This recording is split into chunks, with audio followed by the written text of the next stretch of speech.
Assalamu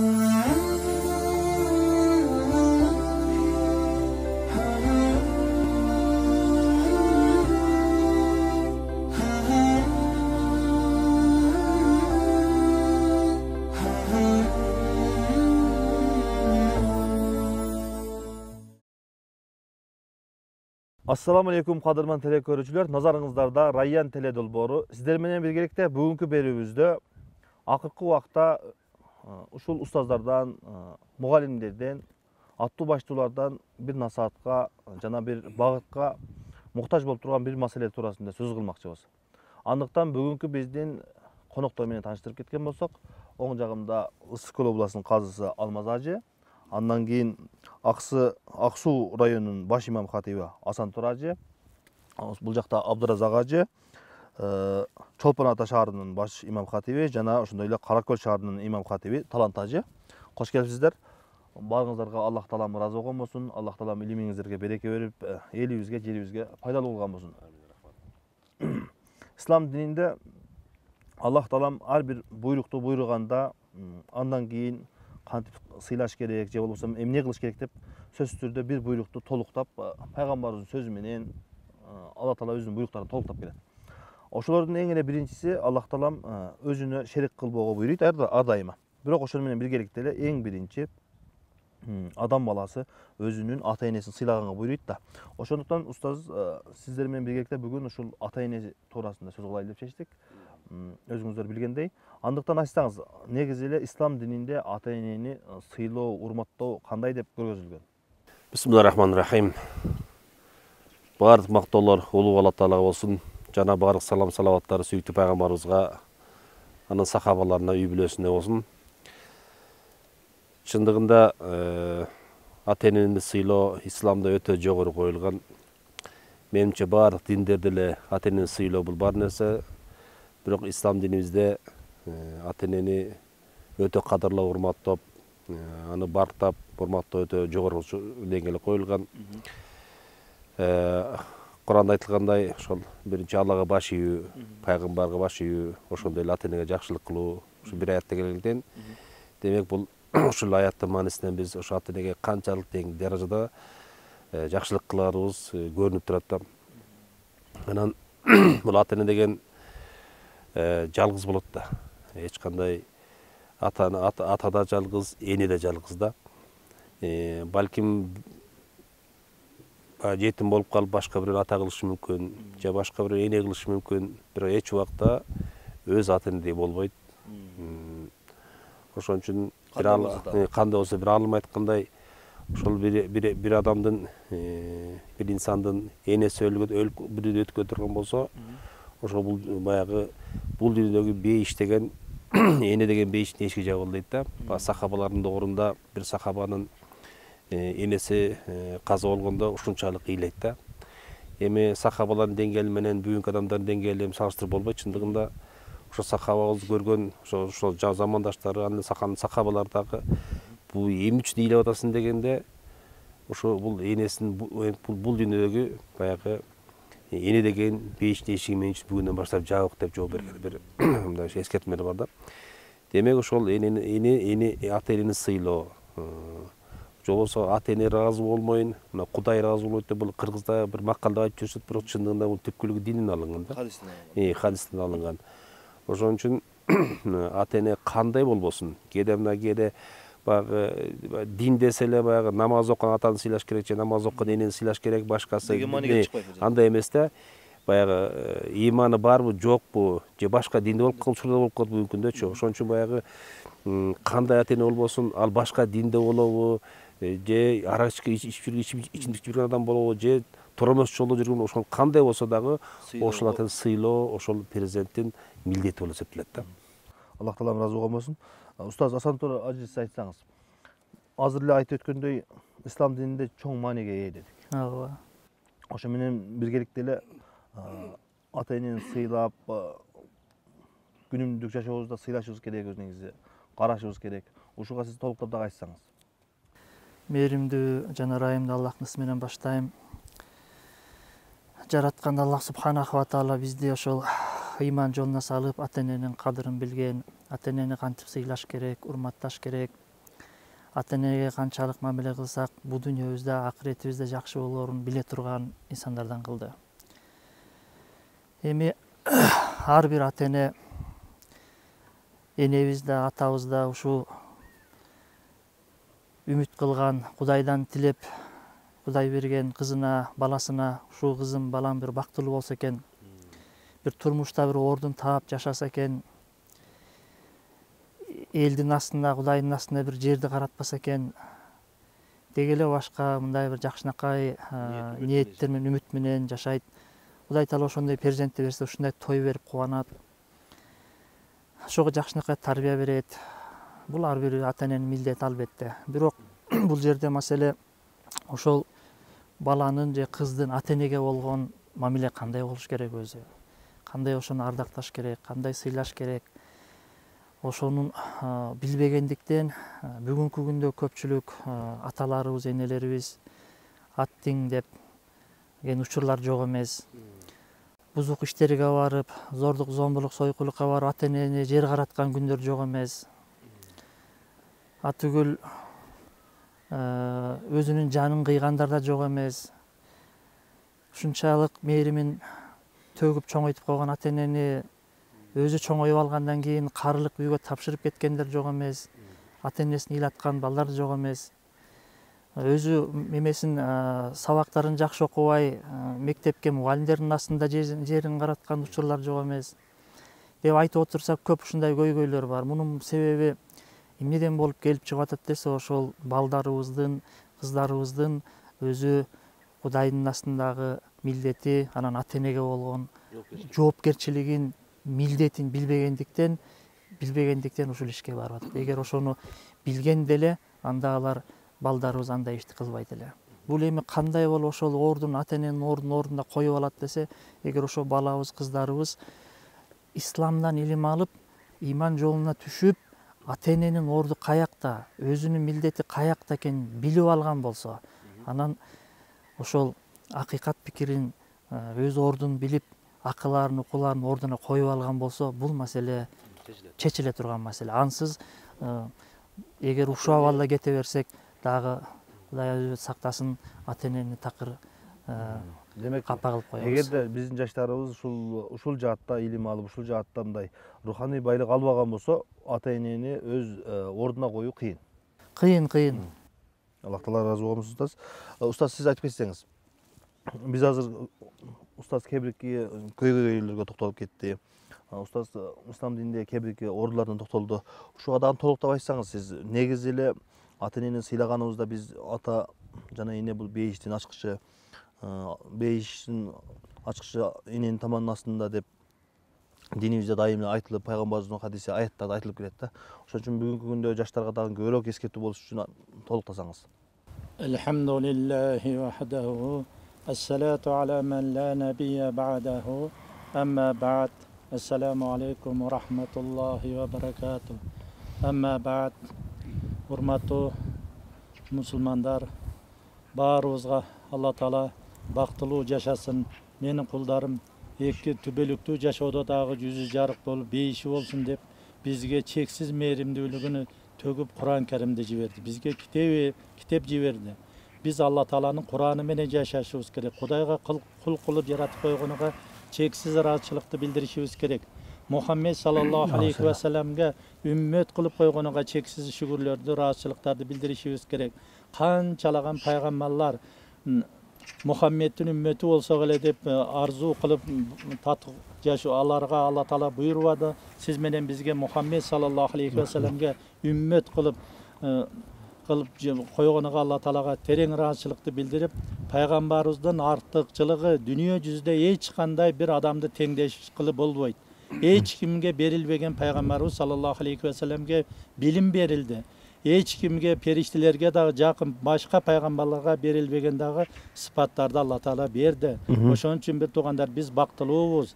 Бардык дуалардын кабыл болушуга бир пайгамбарга Алла таала убада берди.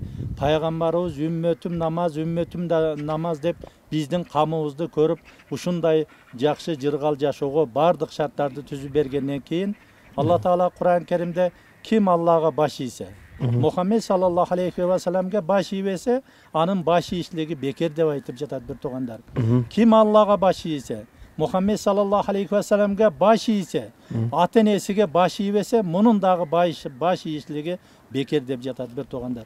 Biz Allah Teala Kur'an-ı Kerim'de وَلَا تَقُلْ لَهُمَا اُفٌّ وَلَا تَنَحَرْهُمَا وَقُلْ لَهُمَا قَوْلًا كَرِيمًا deydi Allah Teala. Sen atenenin aldında hiç kanday üçkürbögün, atenene kayaşa kayırvagın, atenengdi zekibegin, atenenin aldında özüngdi tömön sezgin, atenene жылуу мамиле жасагын, ateneң birөө же экөө карлыкка жетип сени менен чогуу жашап калса сен өтө бактылуу адамсың. Силерге тамак аш берип атам, кийим кече берип жатам деген сөздөн алыс болгон, атенеңди көздүн карегиндей сактагын, ата энең конок кеткиче батасын алып калгын деп Алла Таала бизге түбөлүктүү бактылуулукка чакырып жатат. Бир туугандар, биз Кур'ан менен, пайгамбардын сүннөтү менен жашаган болсо эки дүйнөдө кем болбойбуз. Пайгамбарыбыз саллаллаху алейхи ва саллям ал жаннаты тактактаму махатикум. Бейишти силер башка жактан издеп жүрөсүңөр, бейиш силердин төрөгөн энеңердин таманынын астында дегенде сахабалар уккан аткарышат эле, иш жүзүндө көрсөтүшөт эле. Биз андай болсо бейишке татыктуу болобуз деп өзүнүн төрөгөн энесини ийнине көтөрүп бир айтымдарда 7 жолу ажы кылдырып пайгамбарыбыз саллаллаху алейхи ва салламдын алдына келишти бир туугандар.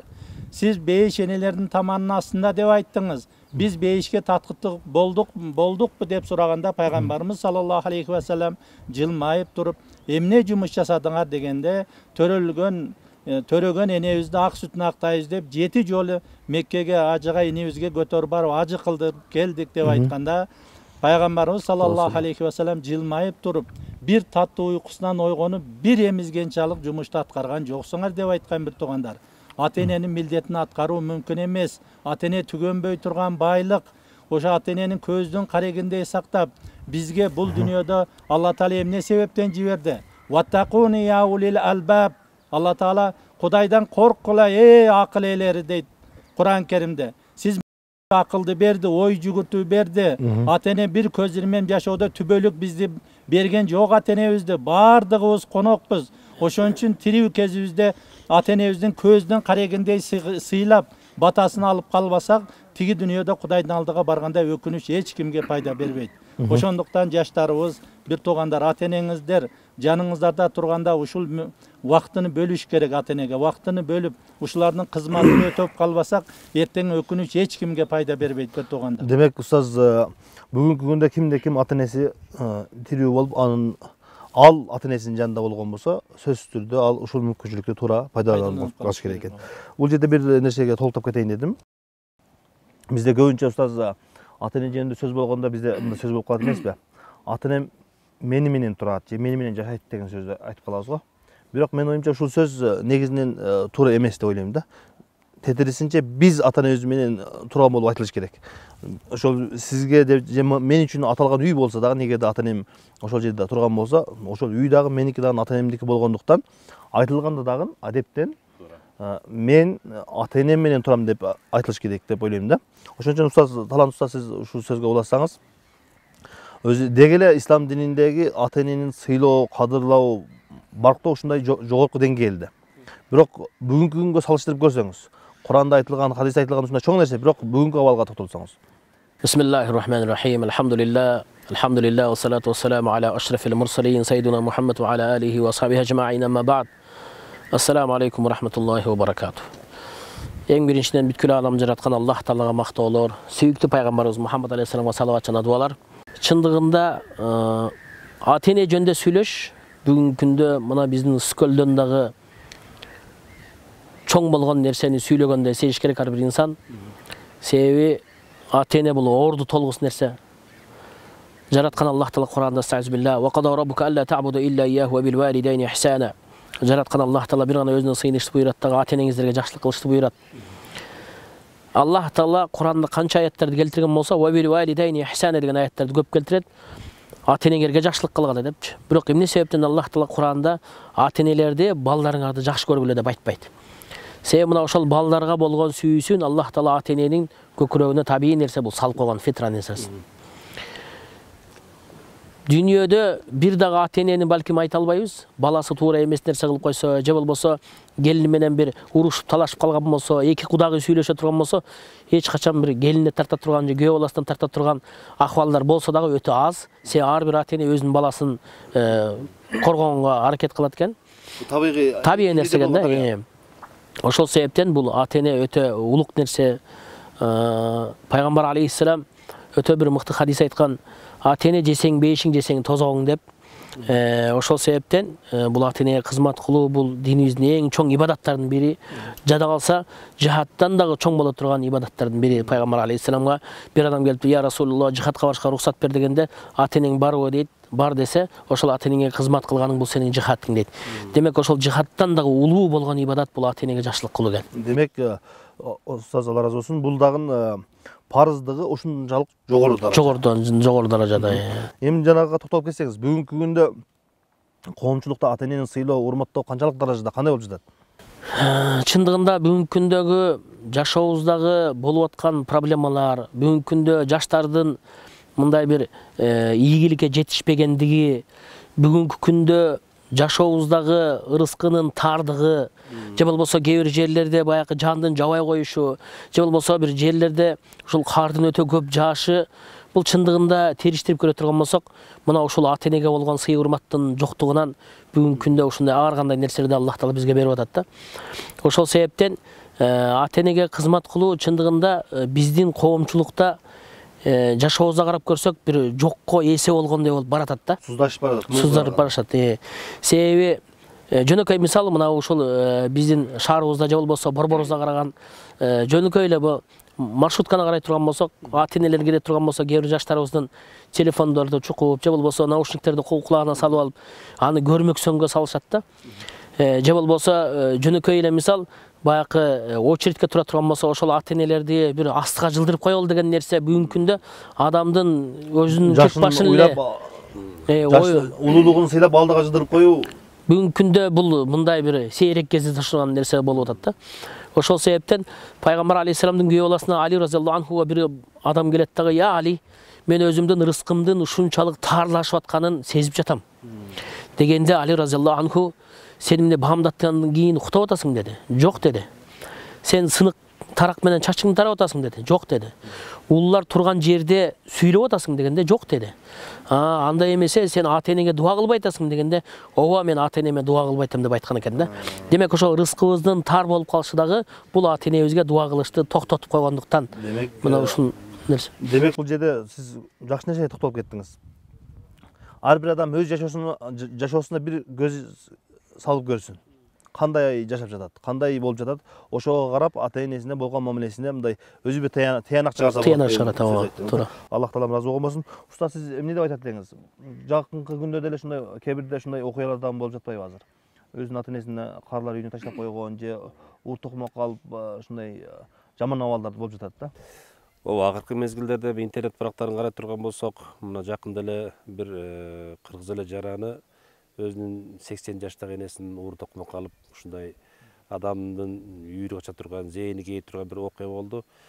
Бул бир эле эмес да, бул азыр биздин мамлекетте билингени. Бул эми тилекке каршы ошо биз эле Кыргызстанда мусулман деп жүргөндөр эле ушул миңдеп саналат да. Демек ушунун баардыгы келип баягы эле ата-эне урматтоо деген нерседен, жүрөгүндө иман деген нерсе жоктугу, боору таш болуп калгандан негизинен келип чыгат да. Ана мен бул кээде азыр биз баягы тирүү инсандардын дагы тирүү инсандарга, тирүү ата-энелерге мындай жакшылык көрсөтүүнү, ырайым көрсөтүүнү же болбосо бир кызмат кылууну кеп сурап атпайбызбы? Балким тилекке каршы кээ бир инсандардын ата-энеси көрбөй калгандар да бар да. Кичинекей кезинде же эсинде, акылында калган жок. Бирок аларга кыла турган кээ бир жакшылыктар бар да. Ал жакшылыктар кандай болушу мүмкүн? Мисалы сүйүктүү пайгамбардын хадисинде эгер адам өлө турган болсо бүтүн амалдар токтойт дейт. Бирок 3 жашын сообу ошол өтсө да өтүп кетсе дагы аркасы соо тийип турат дейт да. Ошонун үчүнчүсү мына ошо адамдан калган, ошол өлгөн адамдан калган эркек болобу, кыз болобу, ошонун жакшылыктары. Мына туура тирүү кезде күчүнүн жетишинче анын урматтап, анын жанакындай батасын алып, Кудай ыраазы болуш үчүн батасын алып калган жакшы. бирок тилекке каршы эрте өтүп кеткендердин дагы ошо кыла турган жакшылыктарыбыз бар да. Ошо жакшылыктар дегеним, мисалы үчүн айтышы мүмкүн да бир адам, мен атамды көргөн эмесмин, же энемди көргөн эмесмин.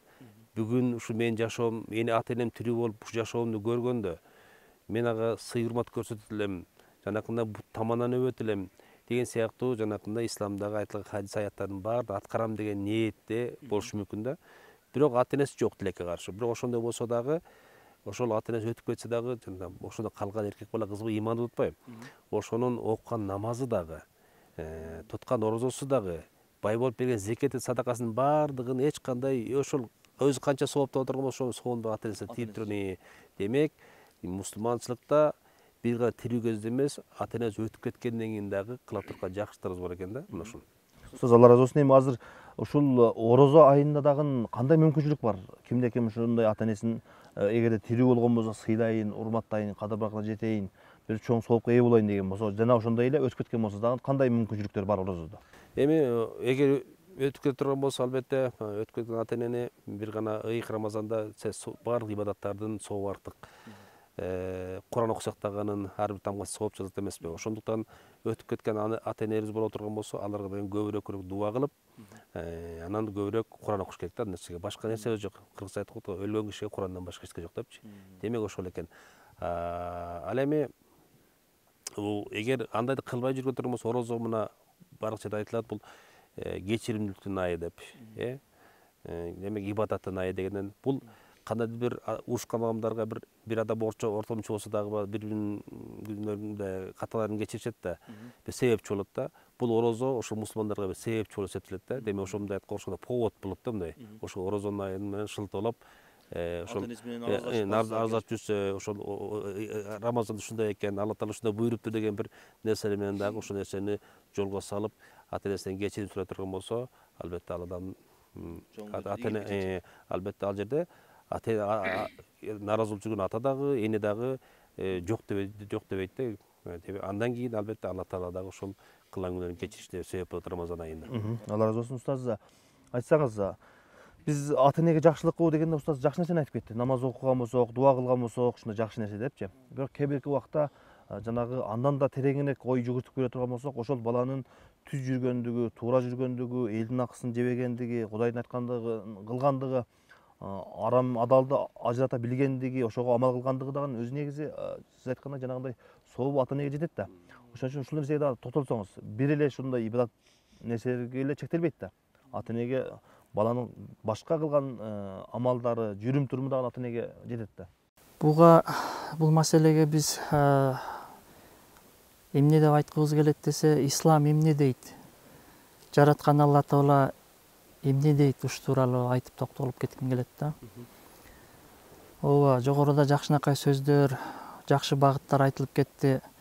Бирок канткенде ошол өзүбүз дагы бир тынч, бакубат, берекелүү, жүрөгүбүздө тынчтык болуп жашайбыз. Качан ошо ата энелерибиз да ошондой жашайт десе, эгерде биз Кудай айткандай, пайгамбарыбыз көрсөткөндөй ата энебизге мамиле кылсак. Жараткан Алла Таала өзү жараткан пенделери канткенде жакшы болот, канткенде берекелүү болот, канткенде берекесиз болот билүүчү зат. Канткенде себеби Алла Таала жараткан пенденин ар бир кыпынын билүүчү зат. Ошол жараткан Аллахыбыз айтып атат, өзүн Роббисин мени тааныгандан кийин, мага кулдук ургандан кийин эле кимге кулдук уруш керек десе, ата энесине кулдук уруу деп атат да. Кулдук уруу ата энеге кандай болот десе, ошо ата эненин эмне дегенин айтып, эмне дегенин угуп, кыл дегенин кылып, кылба дегенин кылба. Жана алакан жайып, Аллахым ушул мени кичинекейимден ырайымына, мээримине өтөп чоңойткон ата энеме өзүңү ырайыңа бөлө деп. Жана ушул ошолор көзү тирүү кезинде ошолор колунан келишинче мүмкүнчүлүктү жоготпой саламын, мамилесин ордуна коюп, бизде ушул ушундай бир мисалы үчүн бир 5-6 баласы болсо, ошо кичинекей баласы ата энесинин колунда калса эле, башкалары ага бир өзүнүн баласына карап ата эне четте калып аткан учурлар да бар да, эми кичинекей. Ушул нерсе бизде ошо туура эмесчилик учурлар бар да.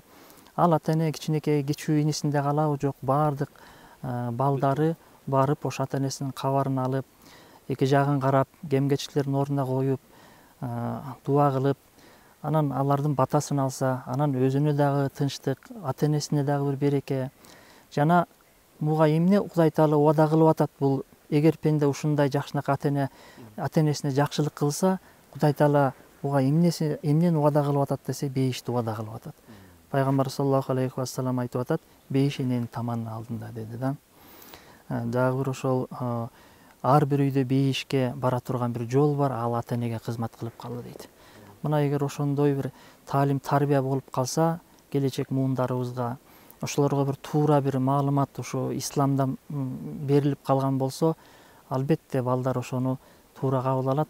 Себеби алар бүгүнкү күндө ушул маалыматтар жетпегендиктен, ордоруна убагында жаштайынан мектептен, садиктен жетпегендиктен боштугун ошол бүгүнкү күндө интернет жана башка нерселерден маалымат алып туруп эле ата эне калып калып атат, албай өзүнүн гана тилекке каршы. Эми бул маселени жанагындай жол менен чечсе, Кудай Таала ийгилигин берет. Ата эне калып калат дегени чындыгында биз деле бала кезде 5-6 бала отурган болсо ата эненин мээрин бирдей да. Бирок кандай себептеринен бир бала көңүл бурбашы мүмкүн да жашоодочу.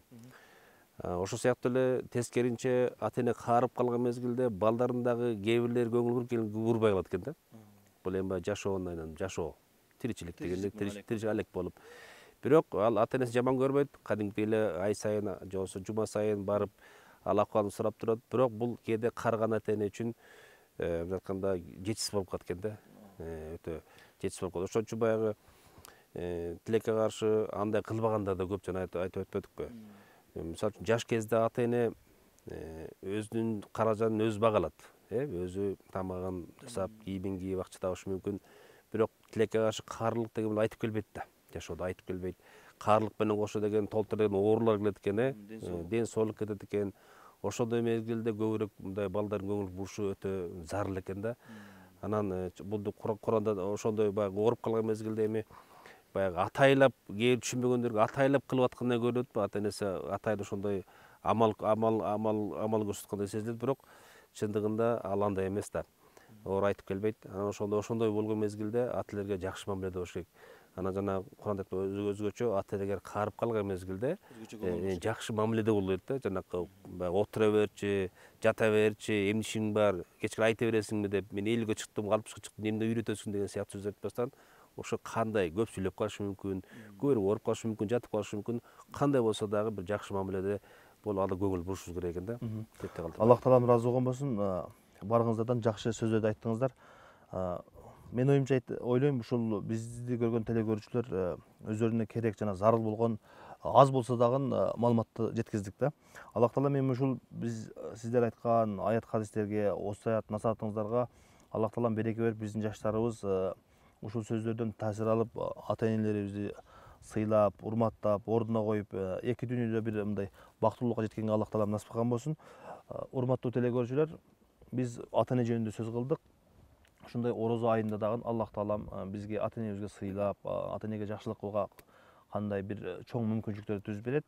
Андыктан баарыбыз ушул орозо айында ата энелерибизди сыйлап, эгерде өтүп кеткен болгон болсо, аларга сооптору жете турган иштерди кылганга Аллах таалам баарыбызга насип кылган болсун. Кийинки берүүдөн жолукканча саламатта калыңыздар. Ассаламу алейкум ва рахматуллахи ва баракатух.